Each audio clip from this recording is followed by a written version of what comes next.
من كان يريد العاجلة عجلنا له فيها ما نشاء لمن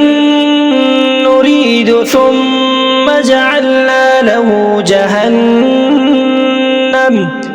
يصلاها مذموما مدحورا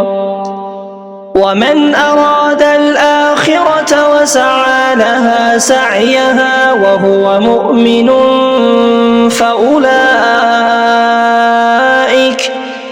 فأولئك كان سعيهم مشكورا كلا نمد هؤلاء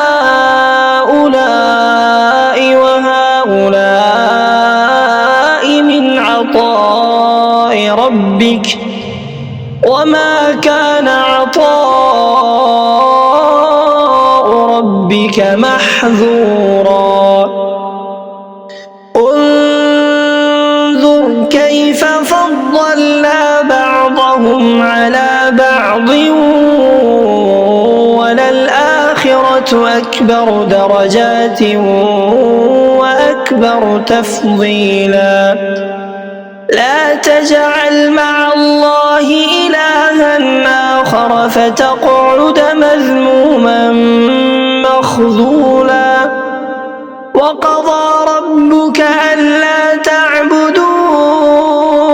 إلا إياه وبالوالدين إحسانا إما يبلغن عندك الكبر أحدهما أو كلاهما فلا تقل لهما أف ولا تنهرهما وقل لهما قولا كريما واخفض لهما جناح الذل من الرحمة وقل رب ارحمهما كما ربياني صغيرا.